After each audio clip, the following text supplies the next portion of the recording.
I thought it was all just a myth. That's what I thought too. That's true. All of it.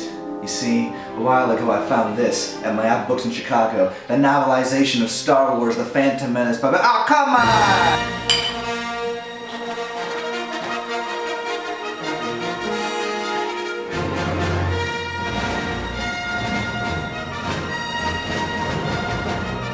Hi, I'm Miten. I'm Colin Pagan. And we're going to read aloud Star Wars Episode 1, The Phantom Menace by Patricia C. Reed, based on the story and screenplay by George Lucas. And we're very sorry.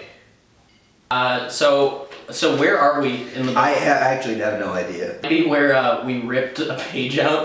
Well, I ripped many pages out. Oh, okay. This CGI does not hold up. Look at this. Oh no, I ripped this fucking page. So, Mitten, but what you're saying about I'm gonna go on YouTube and we're gonna look at the last episode we filmed, and that's when we'll figure out where we left off. You're on Grubhub. I just want to say that, are you surprised that there's some flaws in episode 1 of The Phantom Menace?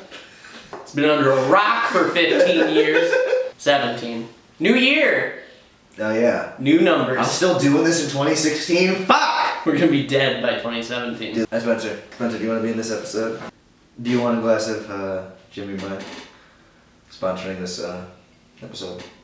I mean, if they're sponsoring us, I guess I should support them. I think the camera's gonna stop automatically, not because there's too much space on the card, just because of what it's seeing us do. That ends chapter 7, so Oh, wow, we were in chapter 7. Not bad. Okay, alright. How many pages did I rip out of this? A lot. Dude, Ewan McGregor looks like he's 13. I think he was. Yeah, was he 13? Yeah. Jake Lloyd was older than him in Jake Lloyd is older. Jake Lloyd was 32 years old when they shot The Phantom Menace. He has Andy Milonakis disease, which means popular for a moment, and then just totally disrespected for the rest of his life. Anakin was still thinking about the strangers when he left Watto's junk shop and headed for home. They seemed different from the farmers and smugglers who usually did business with Watto, especially Padme. She was even more different than the others. She had tits. She's the queen, too. Yeah, but I think she was the only one with a vagina on board. And kids, they can smell it. Because all the aliens have sideways vaginas, right? Yeah. Mm-hmm. It's like under their armpits. Reminds me of... No, hey. Star Wars is racist enough without you in it. Hey, don't bring me into Star Wars then. For a while, she made it not matter that I'm a slave. I forgot all about it when I was talking to her. That's actually more subtle than what the movie portrays Anakin as. Yeah. Oh, to reiterate, Colin's only seen the prequels, right? Yes, when I was 6, 9, and 12. Respectively. Did not revisit any of them. I'll go to George Lucas's museum in Chicago just to take an upper decker in it. Is that some poop thing? Yeah, it's when you poop in the tank of the toilet instead of the bowl. So then just poop water just keeps... Why would you do down. that? Why would you do that there? George Lucas, I don't know. I didn't think it through. As he turned onto the market street, Anakin saw one of the strangers ahead of him. The frog-like, non-human one. Oh, I don't want to... We have a Jar Jar scene. Saboba was pushing him around. Anakin swallowed. Saboba was a Dug, and the biggest bully in Mos Espa. He's a Dug. It's like a racist cartoon. Anakin swallows. This is a family program. Sponsored by Jim Beam Rock. Sponsored by Jim Beam Rock.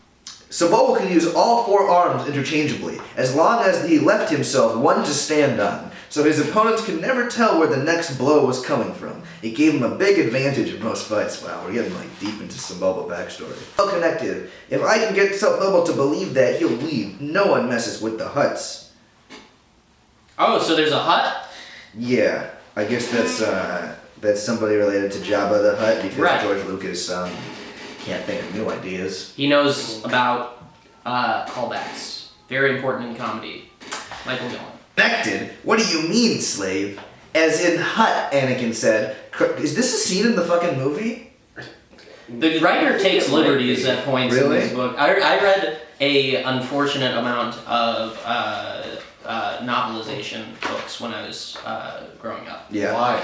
Because I loved movies and TV so much. I did. I think we discussed this, that we both had a novelization of Malcolm in the Middle. Season 1 finale, Season 2 opener of Malcolm in the Middle. Mm-hmm. Which is Water Park and Car Crash, respectively. Correct.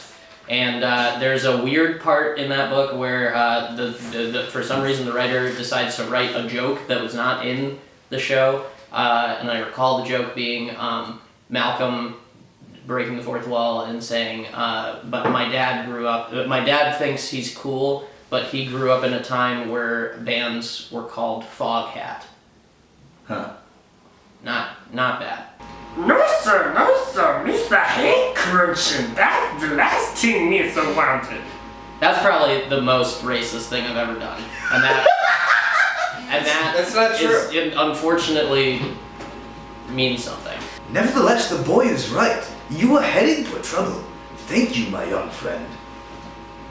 Mr. Don't nothing. Let's see, they're just talking. They stopped at a fruit stand. Anakin notices Padme eyeing the fruit. He buys her fucking fruit. Is that a scene in the fucking movie? No. Jimby? Should be right. I'm a 23-year-old man now, and I still don't understand what the fuck the Trade Federation is. This book is written for children. These are my friends, Mom. This is Padme. And, I don't know any of your names. I'm Qui-Gon Jinn, and this is Jar Jar Binks. What a stupid fucking name, Jar Jar Binks. You idiot. You're the downfall of a franchise. Is that really what it said? It's something, you gotta read between the lines. Mm-hmm. There's very small text in between the lines. Yeah. Read between the lines, kids. Anakin's mom was a total MILF when she said, I have enough food for a meal. I remember Jake Lloyd's head in that movie being shaped like a stop sign. Oh look, we're done with the chapter. Either way, we're running out of time, Qui-Gon said. And if they're trying to run a connection trace, they must already know that we're on Tatooine. A planet is an awfully large area to search, but even so, we haven't much time, and I still have no idea how to get that hyperdrive generator. Hey, did you hear about the guy who loved his wife so much that he decided to get her name put on the most precious part of his body? He got a tattoo peen.